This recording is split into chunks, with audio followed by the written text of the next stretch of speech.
Hello, and welcome to the Six Figure Developer Podcast, the podcast where we talk about new and exciting technologies, professional development, clean code, career advancement, and more. I'm John Calloway.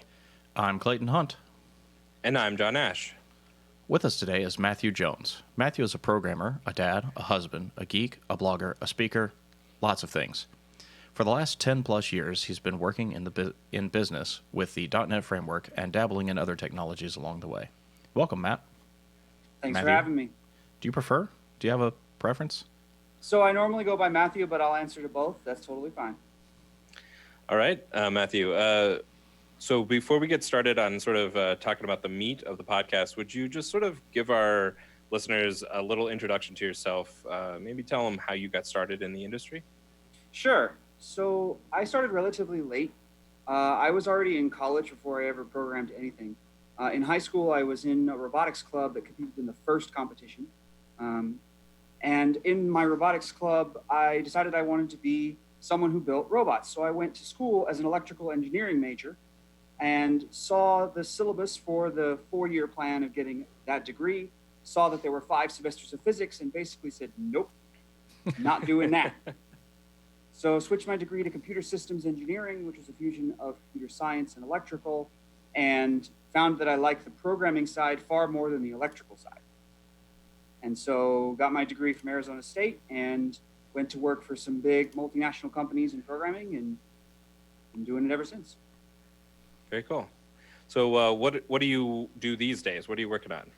So I work on various internal and external apps for my employer. I'm not sure if we're allowed to say the employer name, but I do all kinds of different ASP.NET, ASP.NET Core application development. I do some SQL, I do some React, I do some DevOps, I do lots of various things.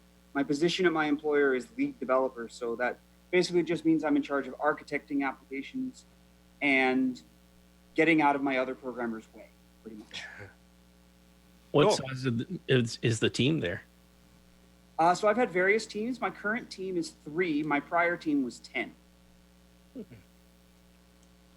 Yeah, so a small team like that, you sounds like you're kind of the jack of all trades, or if somebody else isn't doing it, it falls to you.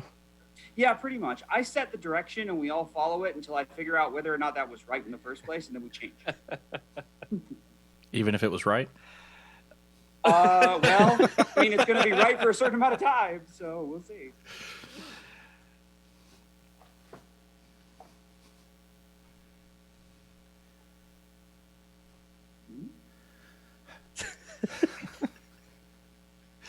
John's throwing me off. Yep. Okay, so several months ago at Codepalooza, I went to a talk of yours that was time management for the distracted developer, mostly because I saw distracted developer and time management, so the whole title. And once I sat in on the talk and you started giving it, it really resonated with me. So right after that, I walked up to you and asked you to come on the show, and then I forgot about it for a little while, because that happens. But if you could you give us kind of like the introduction to that talk for the audience? Sure. So the introduction goes something like this. Distraction is a common occurrence in all of our lives.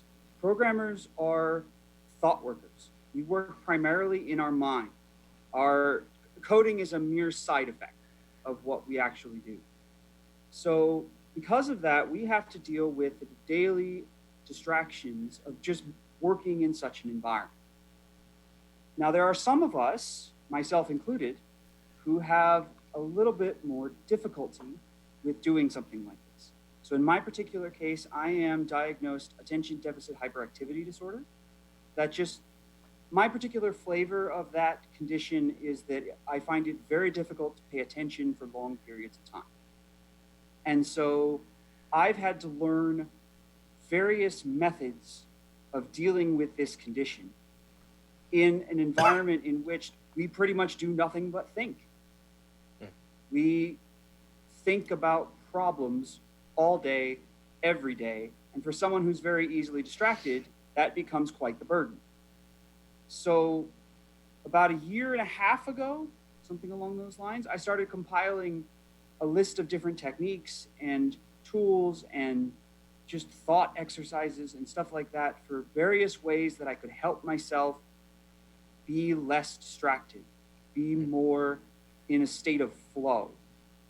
And the talk was largely about how I think other people can help themselves be better developers, be less distractible, be more on target, on focus, whatever they need to be at that time, by doing simpler things, doing simple strategies that help them maintain or establish the focus they need to do their job.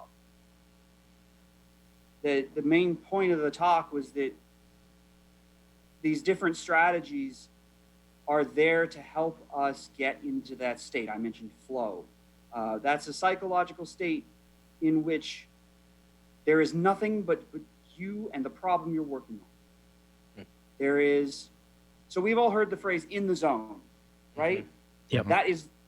That's the definition of the psychological state of flow. And as an ADHD person, it is far more difficult for me to enter that state than it is for a quote unquote normal person. I use that term very lightly because there is no such thing as normal. But Sure. Definitely not on this call.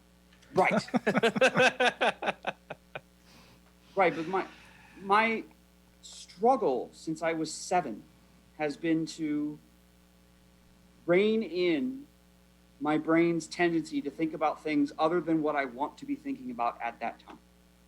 And So the talk of was the- an overview of that. So of those techniques that you were finding, what was the one that you found to be really, really successful for yourself? So for me personally, the biggest technique that helped me was clearing my physical space. So Okay. I find that disorganization in the real world is at least partially reflective of disorganization in the mind. Mhm. So for me, because I'm easily distracted, if it takes me a long time to find something, it will take me a long time to actually accomplish something. And then what I call my frustration threshold, the point at which I give up out of frustration, is way lower Mm. than it is for lots of other people. And so if I can't find the thing, I'm just not going to do it. Mm. So part of me was, part of the strategy that I use is getting rid of things that I don't actually use. Like my wife and I are on the same page with this. And so throughout our house, we will regularly, like every 3 months, we will go through the house and be like, did we use that in the last year? And if the answer is no, it's freaking gone. Donated, trash, something. Because we both cannot stand the clutter. And for me personally, that clutter makes it extraordinarily difficult to get anything done because of the frustration threshold. Mm-hmm.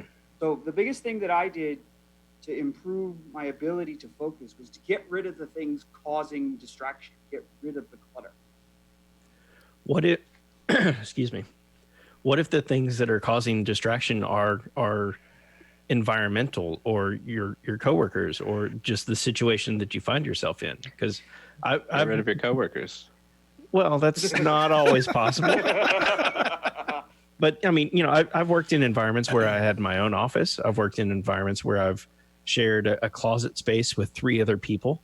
I've worked in a horrific open office concept with 50 to 100 people on the same floor that you can overhear every single conversation going on. So what are the tips and tricks if you have to deal with those different environmental conditions? Okay, so again, the point of doing any of these things is to remove the thing that causes distraction. Mhm. So one of the things that causes distraction, particularly in an open office environment, is just random noise that comes floating to your ears. So one of the biggest things that I've done is I've used noise canceling headphones at work. And you don't even have to be playing something on them. You don't have to be listening to music. You don't have to be listening to a podcast. And in fact, for easily distractible people, those might actually be a detriment to what you're trying to do. Just with the noise canceling feature enabled, put them on, and because that tunes out all of the things that you can't otherwise turn off. You can't turn off your hearing. So by using the noise canceling headphones, we get rid of some of those extra distractions. Now, as for dealing with other aspects of working in such an environment, namely dealing with, say, coworkers that need your attention, or shall we say, need your attention more often than you think is required. There are various ways that I've dealt with for dealing with that. At one of my previous jobs, we were in cubicles. It was still an open floor, but we all had cubicles with walls.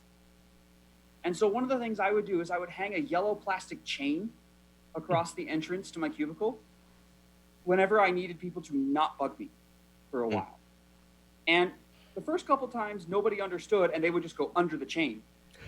And I would be like, dude, look at the chain. That means I need you to not bug me for a little bit. And eventually, everybody got it. Now, with my current team, it's only 3 of us, and one of us works remote. So it's really just me and another guy sitting at conjoined desks in our office. And it's really nice with a small team because anytime one of us needs to initiate a conversation, we can actually do it over our chat system. So in our case, we use Microsoft Teams, but you might use Slack or whatever else, because then they can say, hey, I need your attention, but I don't need it literally this second. I need it when you're able to focus on it. And when that's possible, then we just pick up the conversation in real life. Don't even talk over Teams or Slack or whatever else at that point. So that actually brings up an interesting question, because I've talked to a lot of people who like really get distracted with like email notifications or those pop-up chat notifications. And while, yeah, it's like whenever you get a chance to, sometimes like you can sort of feel the need to like respond right away, or that can be one of the things that sort of pops me out of the flow. How have you dealt with sort of dealing with those notification pop-ups in such a way that sort of allows you to sort of maintain your flow and your focus? Okay, so there's 2 different ways to do this. One of them is to time box internally, and the other one is to time box externally. Here's what I mean by that. By time boxing internally, what you do is you say, okay, I am now going to say I am unavailable for everything for an hour, for 30 minutes, for however long, because I need to solve this particular problem, or I need to accomplish this particular task. And during those times, you allow yourself to not have to worry about those things. Maybe you put yourself in do not disturb mode on Slack or Teams or whatever system you're using, so that you no longer get notifications, at least for that length of time. Because especially for someone like me who's easily distractible, those little pop-ups in the lower right corner make it almost impossible to do my job, because I'm fully invested in this problem, and all of a sudden something comes up that may not even involve me, but I'm reading it now, and I've derailed my train of thought because I'm trying to now solve this problem that I don't necessarily need to be focusing on. So you can time box internally by saying, hey, I am now only going to do this one thing and ignore everything else for a certain amount of time. The other way you can time box is to say, okay, I am now, for example, only going to answer emails when I get into the office for the first 30 minutes. It's the only time I'm available to answer email. Because to me, email is one of the lowest priority forms of communication. The highest priority form is somebody showing up at your desk, because you literally cannot ignore them at that point. Or rather, you can, but it's probably a bad idea. Oh, that's what it's done wrong. Okay. Depends on their Picking pay up grade. all kinds of things. Right. So the highest priority form is somebody showing up at your desk. The next highest priority is something like a phone call, because you can ignore a phone call, but eventually you'll either pick up a reputation, or people will just be like, okay, this guy never answers my calls. What the heck is going on here? So you don't really want to ignore that if you can. Although if you need to be in do not disturb mode, you can put your phone calls on, go straight to voicemail or whatever you need. But the key point of all of this is specifying a time at which you are available to be interrupted. Because that's the real key killer. That's the thing that does not allow programmers to stay in the state of flow. That's interruption. And so if you can minimize the amount of times that you are available to be interrupted, you can maximize the amount of time that you stay in the flow state. Yeah, I think that the research seems to indicate that any interruption can take you as much as 25 minutes to get back the train of thought that you had. Absolutely. See, the issue with this entire idea of distractibility is that programmers are primarily thought workers. We do all our work in our head. And because we do all our work in our head, we are tracking tens, hundreds, maybe thousands of variables at any given time. And somebody showing up with something completely unrelated to the problem that we're currently solving wrecks all of that variable tracking. And so now, when we're done dealing with whatever interruption just happened, we now have to pick up all those variables and all that context and all that stuff that we've lost when the interruption happened. And that takes time. The ramping up takes time. So that makes me wonder how you feel about a particular technique that I have enjoyed in the past, and when I am centered, like when everything is going good, I can use this technique and I like it. But it almost seems counterintuitive to flow. So the technique is the Pomodoro technique. Yes, I've heard of this. Because you're doing like, you do like half an hour and then you stop yourself for 5 minutes or so. So if it takes another 25 minutes to get back into flow, then you're only getting 5 minutes or so of flow, each Pomodoro. So what's your impressions on that technique? So Pomodoro technique, to my understanding, is extraordinarily useful for people who want to track problems like you're saying. One of the issues we have with programming is that it is very, very easy to sit down at your desk, start to solve a problem, look at the clock, oh, it's 9 a.m., cool, I'm good for a while, do some few keystrokes, look at the clock, oh, it's 5 p.m. That happens, where we just lose complete track of time. Now, with Pomodoro, you kind of clear your mind every 5 minutes, every 30 minutes, 4 or 5 minutes, such that you can come at things with a fresh look. Because the problem with losing track of time is that you don't get that fresh look. You don't get that rested eyes, clear mind, focused ability, because you've been staring at the same problem for the last 8 hours. It's one of the reasons why I tell people on my team, you do not want to do things like work overtime regularly, because that is how you lose your focus. That is how you lose the ability to focus. So Pomodoro technique is really great because you basically come back with fresh eyes every 30 minutes. And those fresh eyes allow you to solve these problems more quickly than if you were iterating continuously on the same set of problems.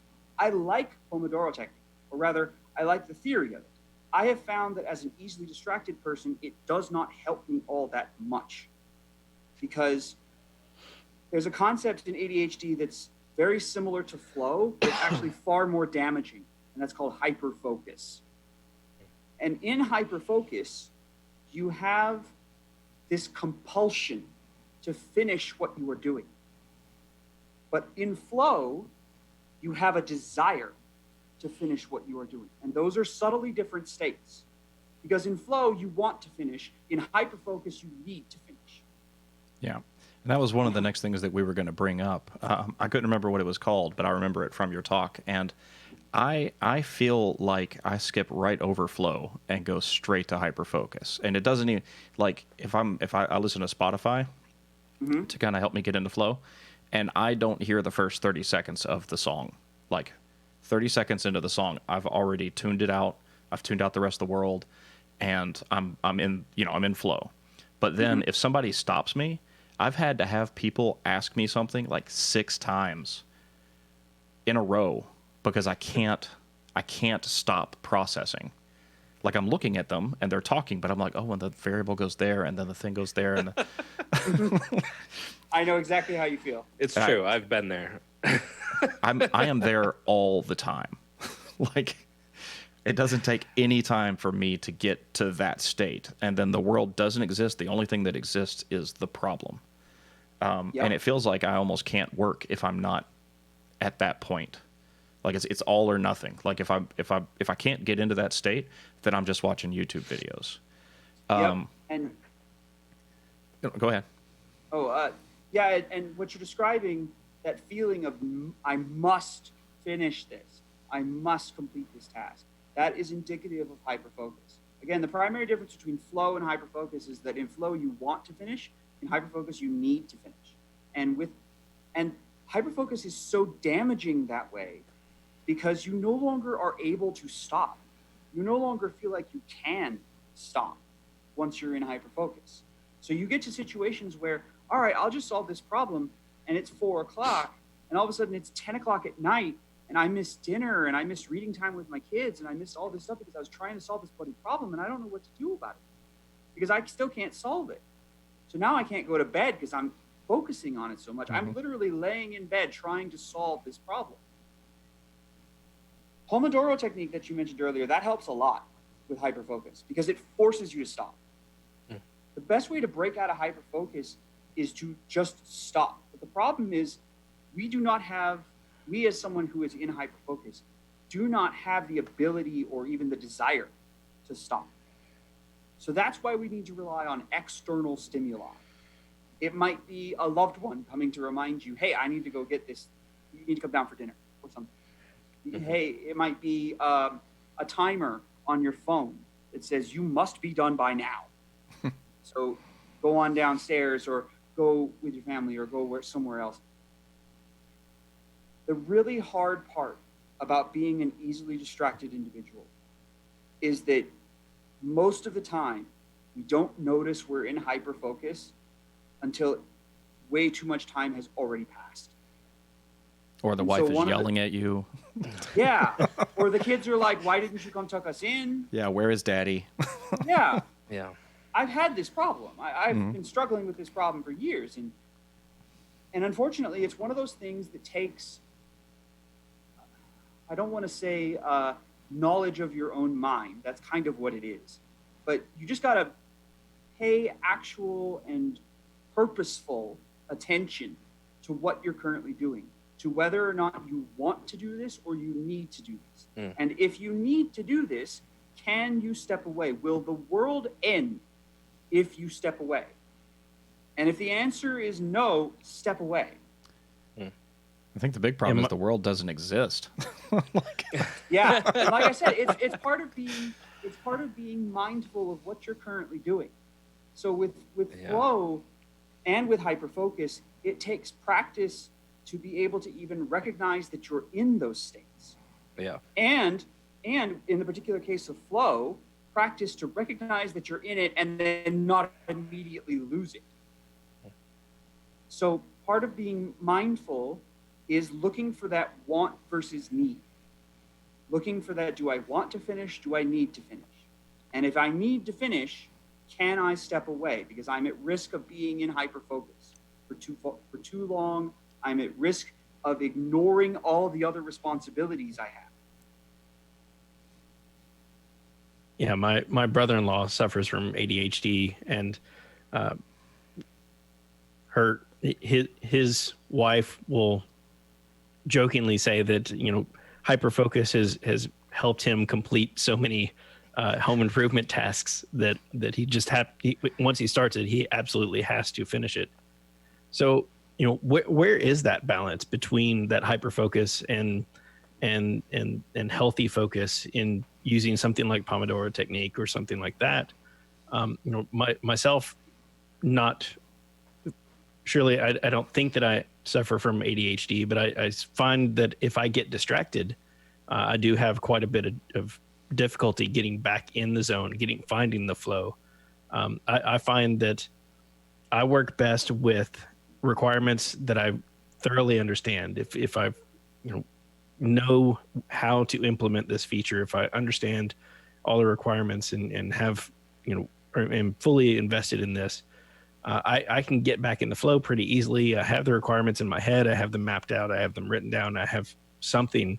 I turn on, kill switch engage and just go to work and can knock it out pretty easily. But can oftentimes forget lunch until hours afterwards that I'm find myself hungry. So what is that balance for those that suffer from ADHD and from those that find themselves in that same type of scenario? All right. The balance is understanding whether or not you will be able to innately decide that you are able to step away from the problem. So here's the problem. Because flow and hyperfocus are so similar, we often mistake one for the other. And because we mistake one for the other, it becomes extraordinarily difficult to break away. So one of the things you can try to do, especially for people who are easily distracted, is to just pay attention to your own mind, listen for what you're feeling, and I hate to sound all new agey, but trying to understand and recognize the things that are going through your mind. See, one of the scary parts of ADHD in particular is that it conditions you to not trust your own mind. It basically has forced me to say, I do not trust anything I will remember.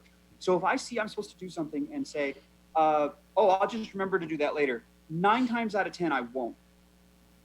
Because I just do not have the capability of recalling these things that I need to do. And that is enormously frustrating. Because now I see all these other people and assume, and it is an assumption, that they are able to do these things that I am not able to do. And so now we've entered a spiral. We've entered this spiral of, well, I'm not normal. I can't do these things and they can. So why can they do it and I can't? And if you go ask for help for somebody who's not familiar with the condition, they'll be like, well, why can't you just remember them all? Why can't you just, fix these holes in your mental net, as it were? And I said, well, I do, and I try, but they're bigger. And I don't know what I'm supposed to do about them yet. So as far as where's the balance, there are, generally speaking, only 2 ways to figure out where your balance is. It is going to be an individual matter. And I wish I had a cure-all, a panacea, or something that would make it easy for everyone, but these are not easy conditions. And even if you don't have ADHD, it's going to be a personal thing. It's going to be a personal decision as to where it is. And it's part of figuring out what you rely upon to give you your motivation. Because in the scenario you described, John, you mentioned that you wanted to have all the requirements in order to get these things done. What you've done is you've defined what your want is in order to accomplish this task. So almost everything comes down to motivation. And it sounds like, and pardon me for extrapolating, that you've defined your motivation as being comfortable enough with the requirements so as to finish the project. If that's the case, go ahead. Yeah, that I would say that's a fair assumption, a fair summation. Okay. That I find that's where I'm most productive, where I'm most comfortable. Yes. And I would imagine that's true for most people. We as programmers deal in very black and white problems. Either it works or it doesn't. Either it's on or it's off. And the problem with black and white thinking is that the world does not behave that way. Having all the requirements is a wonderful luxury. And it's a luxury that most of us go without. And so part of dealing with these conditions is dealing with situations in which you don't have all the requirements. And you have to come up with different ways maybe not different, but additional ways of motivating yourself to get these things done. Because one of the problems with ADHD is it saps your motivation. Distractibility just saps your motivation away from you. Because it's like, well, I cannot possibly solve this problem. Why even bother? And that's the kind of thing that will cause burnout. That's the kind of thing that turns people away from their careers, that causes them to switch. So a key part of this is figuring out what your motivation is. So in my case, my motivation is learning. I always tell people I would be a high school science teacher if I could support my family on that salary. I would do it in a heartbeat, absolutely. So my motivation is learning. So with all of my projects, I will always throw something new into the projects. I'll still accomplish all the requirements, but I'll throw something new. So my most recent project, the new thing was that we did ASP.NET Core Razor Pages. It was our first app using Razor Pages. And that gave me the motivation to do the project, because in the process, I will also learn about Razor Pages and be able to either put it on the blog and help other people, or use it on subsequent projects and make it that much easier. Or alternately, maybe Razor Pages is terrible and we just never use it again, and then I've taken the bullet for everybody else. That works too. The key part about this, though, is discovering your motivation. It might be to learn something. It might be to do a good job. It might be to get promoted. It might be lots of various things. My motivation is learning. Your motivation could be different things. But the key part of getting all of this done is to remove the distractions from your motivation.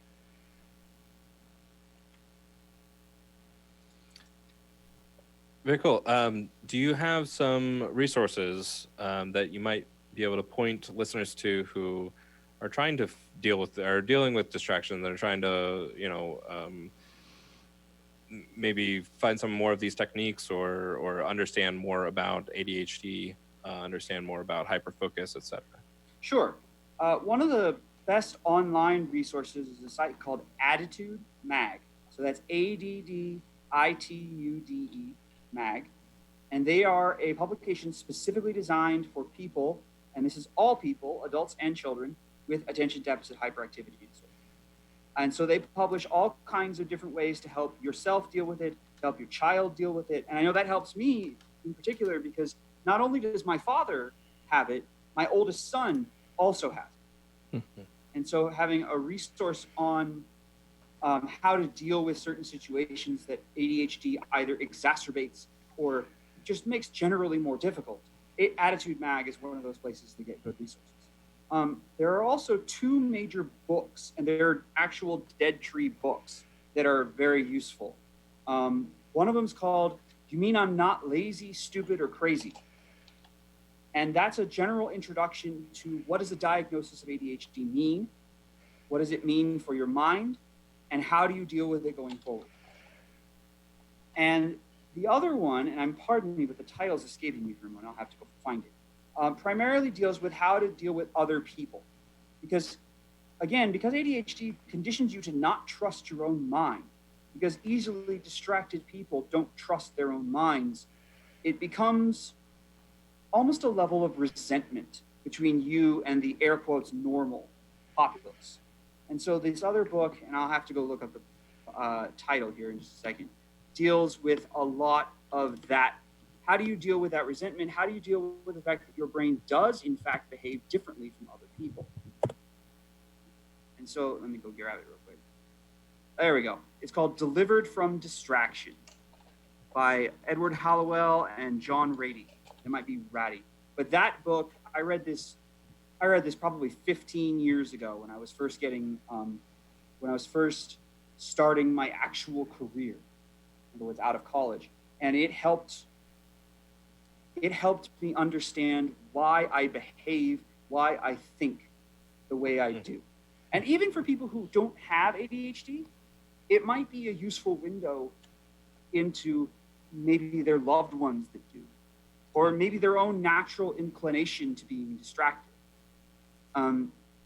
Those books have helped me figure out the best possible treatment plan, the best possible, I'll say, mental stability for dealing with the way my mind works.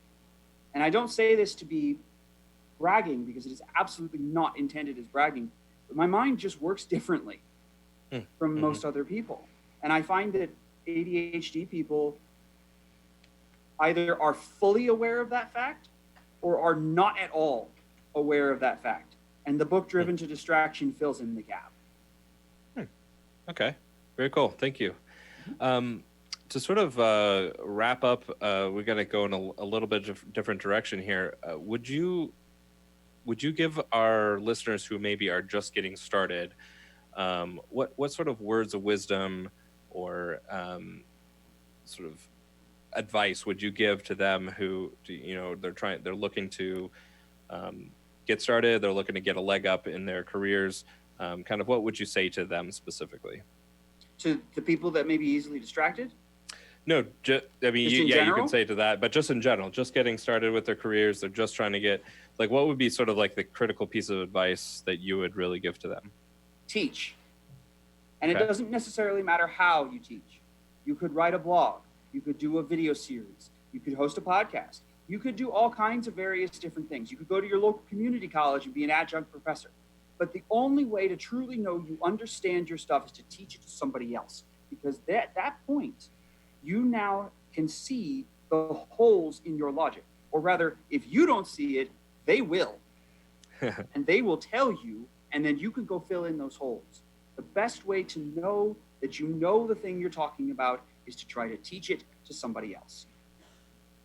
Very cool. Very cool.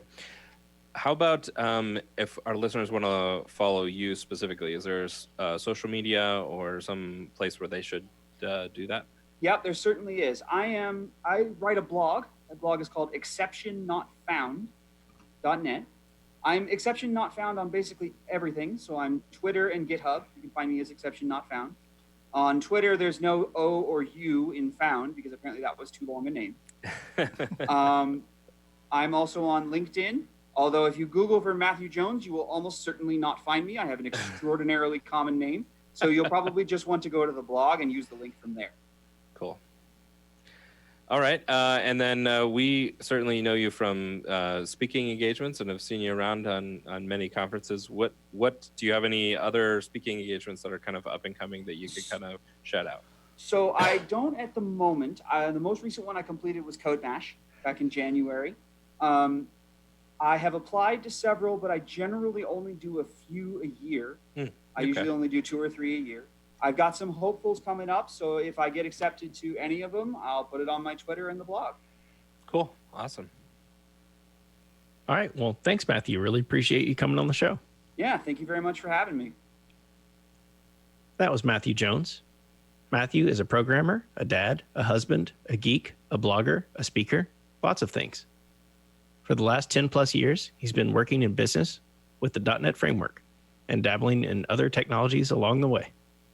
If you like this episode, please like, rate, and review on iTunes.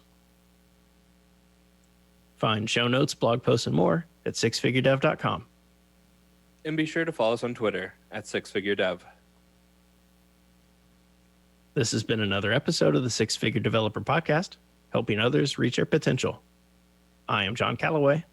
I'm Clayton Hunt. And I'm John Ash.